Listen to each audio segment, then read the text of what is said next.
So 30 plus years ago, when you took the job, what was the typical, and pick a burn degree, what was the typical treatment protocol that you saw being administered in the burn centers?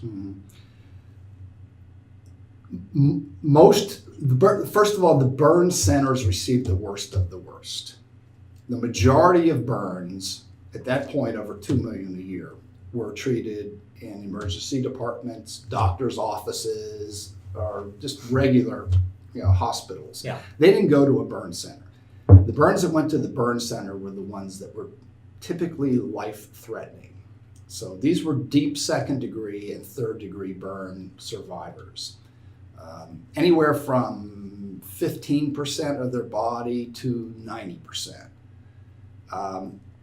So the treatment they were getting back then in a burn center, as I said earlier, involved early on debridement, and that's getting rid of the damaged and dying skin that remains on the body. And that gives the new growing skin a chance that provides a bed for regrowth, where regrowth can happen. And in third degree burned areas, regrowth won't happen. The deep second degrees and second degree burns, those will typically regenerate with varying degrees of scarring depending on how deep it is. The third degree area, different story. So after the debridement process, which could take days to a week, those who survived that were ready for the next phase, and that involved covering those burns. In fact, the sooner the better. In some cases that happens almost immediately upon the end of debridement. You have to think of the body like a house, and your skin is the roof or the covering.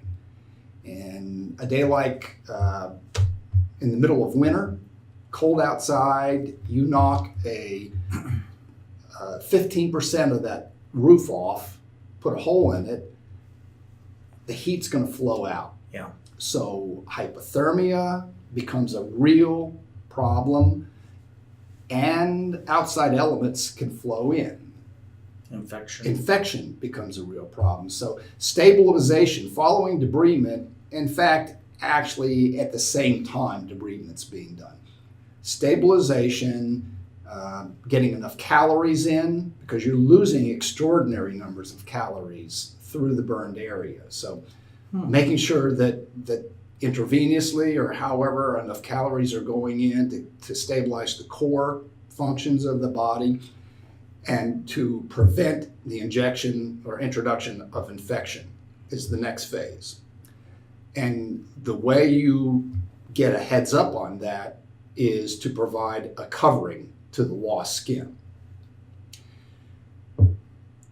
That typically starts out with some kind of an artificial covering.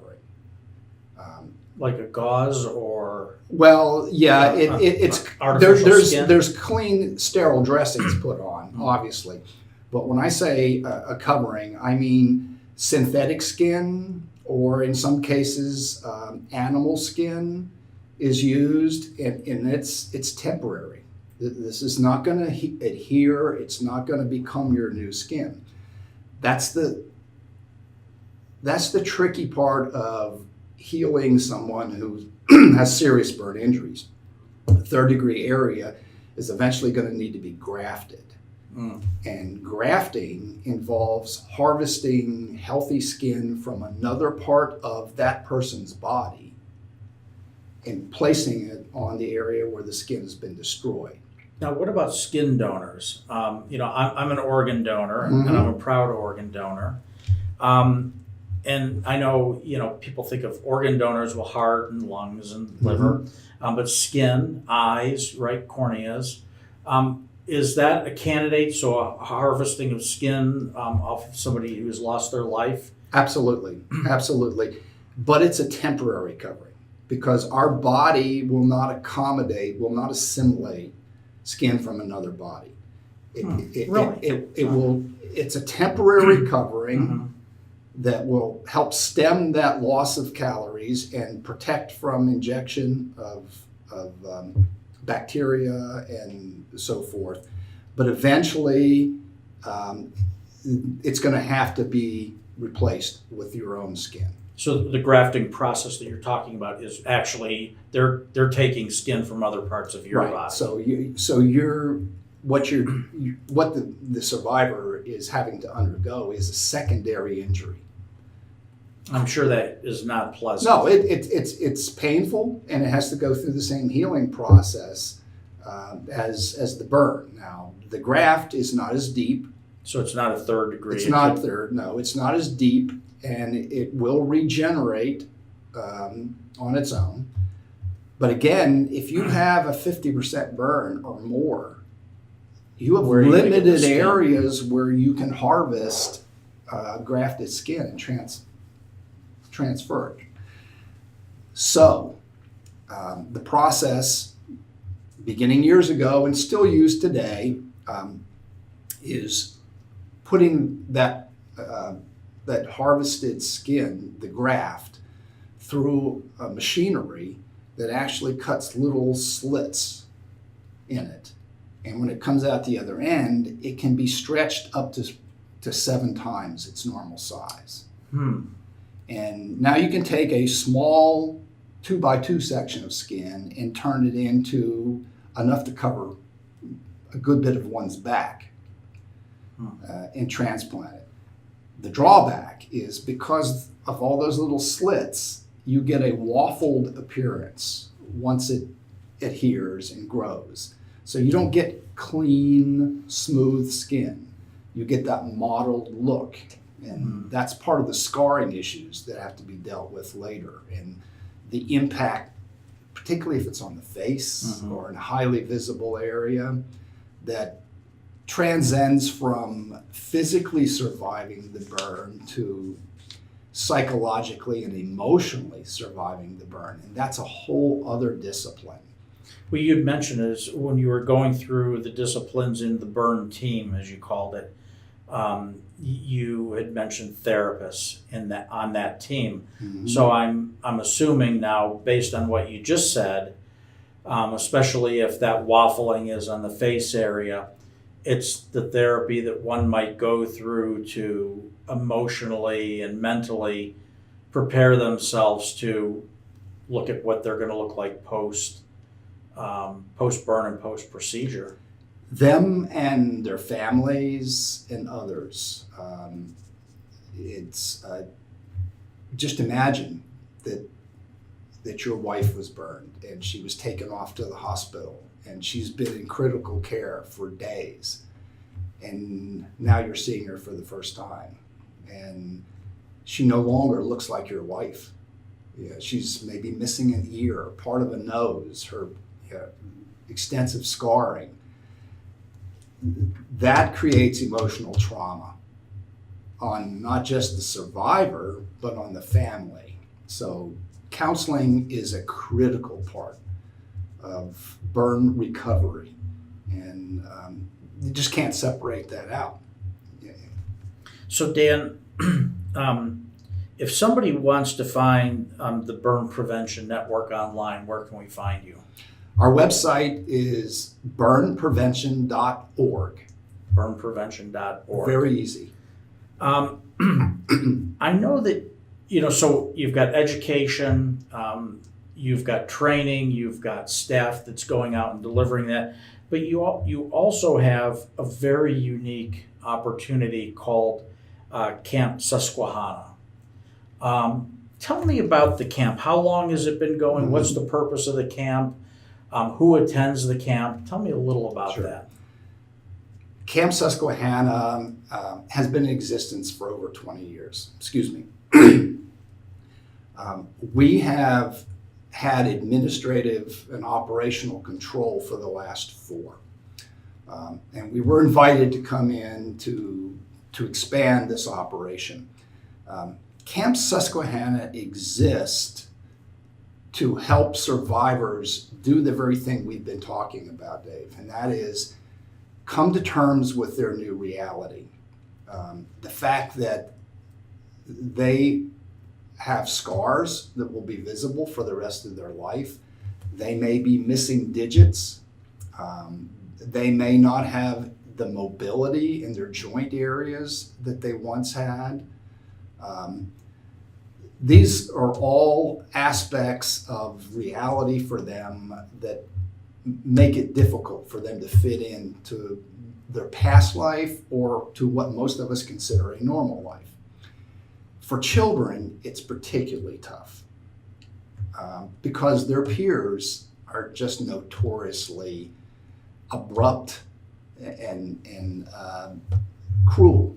Not necessarily because they are trying to be cruel, but they don't have the filters that some adults develop over time.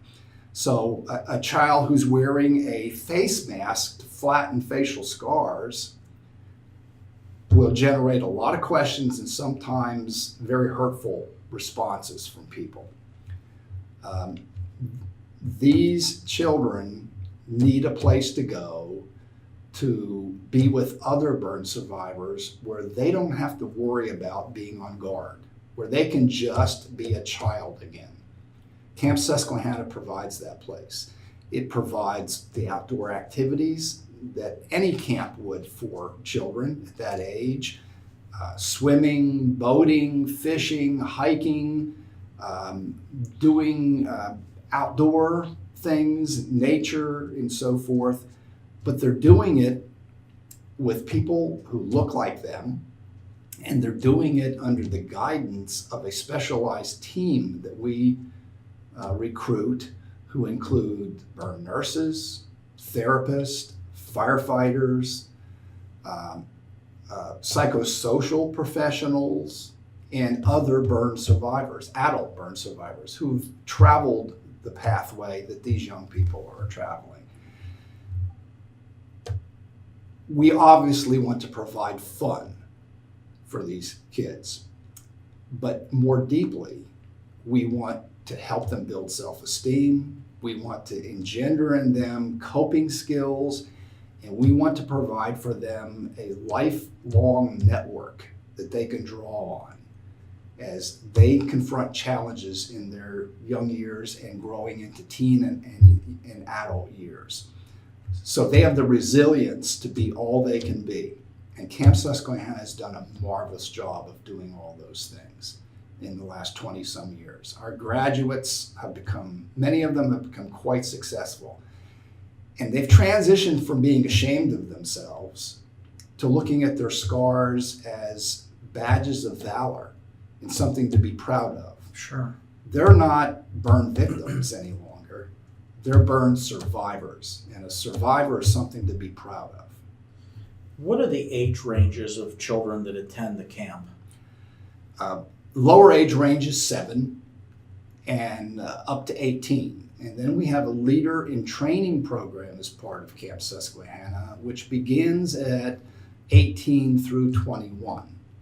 After 21, they're eligible, if they wish, to apply to become part of the staff for Camp Susquehanna. And we have a number of people who've gone through from camper to leader in training to staff member. So many of the kids come back year after year. Most of the kids come back year after year. Many of them will tell you that their Camp Susquehanna friends are their other family because they understand. Unlike even sometimes the siblings and parents of these kids, they understand what they've been through and they can discuss things with them that they can't discuss with other people. Yeah.